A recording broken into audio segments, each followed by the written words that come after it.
दोस्तों जय हिंद। स्वागत है आपका ज्ञान की पिपासा चैनल पर। अगर आपने अभी तक चैनल को सब्सक्राइब नहीं किया है तो चैनल को कर लें सब्सक्राइब और बेल आइकन को भी प्रेस करना ना भूलें।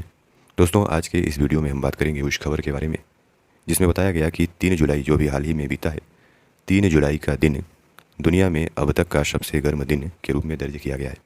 तो हम जानेंगे वैज्ञानिकों ने इसका क्या कारण बताया है।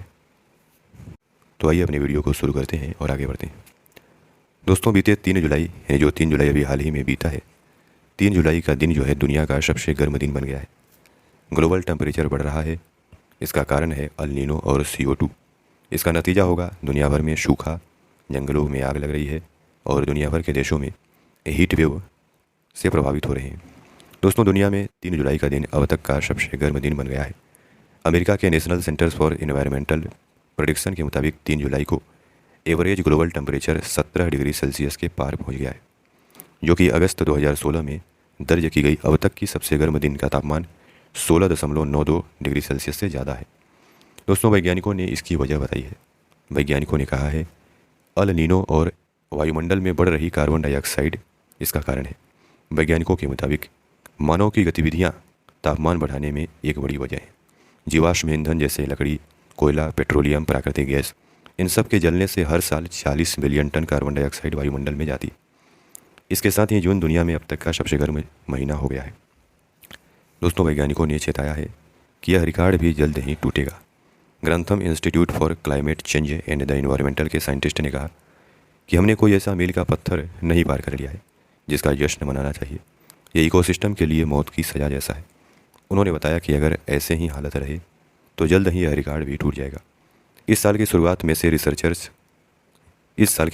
ही रिसर्चर्स ज़मीन पर और समुंदर में बढ़ते तापमान को लेकर चिंता जता चुके हैं। स्पेन और एशिया के कई देशों में स्प्रिंग सीजन में रिकॉर्ड गर्मी के बाद नॉर्थ सी जैसे कई जगहों पर हीट वेव चली, जबकि आमतौर पर यहाँ गर्मी नहीं पड़ती है। इसी हफ्ते चाइना में भी हीट वेव के साथ तापमान रिकॉर्ड 35 डिग्री सेल्सियस के पार पहुँच गया। सदर्न अमेरिका में भी हीट डोम और हाई टेम्परेचर रिकॉर्ड किया गया। तो दुनिया भर में जो बदलाव दिख रहे हैं ये सब जो है जलवायु परिवर्तन, क्लाइमेट चेंज, ग्लोबल वार्मिंग के ही नतीजे सामने आ रहे हैं। 1979 में सैटेलाइट से ग्लोबल टेम्परेचर रिकॉर्ड करना शुरू किया गया था। 3 जुलाई के दिन का जो ग्लोबल टेम्परेचर एवरेज बताया गया वो 17 डिग्री सेल्सियस से ज़्यादा बताया गया। वहीं बर्फ़ से घिरे रहने वाले अंटार्कटिका जैसे ठंडे महाद्वीप में भी सर्दियों के दौरान तापमान 8.5 डिग्री सेल्सियस तक पहुँच गया। उत्तरी अफ्रीका में तो तापमान 50 डिग्री तक पहुँच चुका है। सैटेलाइट के जरिए ग्लोबल टेम्परेचर को मॉनिटर करने का यह सिलसिला 1979 में शुरू हुआ था। तब से लेकर अब तक 3 जुलाई को ही सबसे गर्म दिन दर्ज किया गया है। यूनाइटेड नेशन में मौसम पर काम करने वाले संगठन वर्ल्ड मेट्रियोलॉजिकल ऑर्गेनाइजेशन ने मंगलवार को बताया कि अल नीनो जो है लौट आया है। पिछले कई हफ्तों से इस बात का अनुमान लगाया जा रहा था, जिसकी मौसम विभाग ने पुष्टि की है। वर्ल्ड मेट्रियोलॉजिकल ऑर्गेनाइजेशन के मुताबिक बीते कई सालों में पहली बार प्रशांत महासागर में अल नीनो प्रभाव लगातार बना हुआ है। अल नीनो सबसे महत्वपूर्ण जलवायु को प्रभावित करने वाला प्राकृतिक फिनोमिना माना जाता है। टाइम मैगजीन के मौसम विज्ञान पत्रकार बताते हैं El Nino master weather maker कहा गया है। ये पूरी दुनिया में जलवायु पैटर्न को बदल कर रख देता है। इससे भारत पर 4 तरह से असर पड़ सकते हैं। अल नीनो का सबसे ज़्यादा असर बारिश के पैटर्न पर होता है। इसकी वजह से हिंदुस्तान में बारिश कम होती है और सूखा पड़ने की संभावना 60% होती है। भारत जैसे देश में जहाँ खेती मुख्य व्यवसाय है और खेती बारिश पर निर्भर है, कम बारिश के कारण उत्पादन कम होगा, इससे महंगाई बढ़ती है।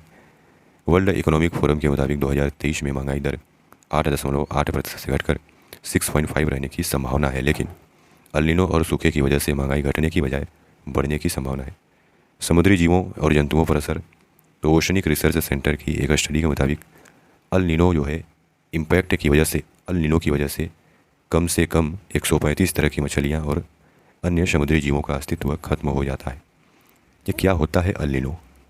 दोस्तों अल नीनो एक वेदर ट्रेंड है जो हर कुछ साल में एक बार होता है। इससे ईस्ट पैसिफिक ओशन में यानी पूर्वी प्रशांत महासागर में पानी की ऊपरी परत गर्म हो जाती है। WMO यानी वर्ल्ड मेट्रियोलॉजिकल ऑर्गेनाइजेशन ने बताया कि इस क्षेत्र में फरवरी में औसत तापमान 0.44 डिग्री से बढ़कर जून के मध्य तक 0.9 डिग्री पर आ गया था। ब्रिटानिका के मुताबिक अल नीनो की पहली रिकॉर्डेड घटना 1525 में घटी थी। इसके अलावा 1600 ईस्वी के आसपास पेरू के मछुआरों ने महसूस किया कि समुद्री तट पर असामान्य रूप से पानी गर्म हो रहा है। बाद में रिसर्चर्स ने बताया कि ऐसा अल नीनो की वजह से हुआ है।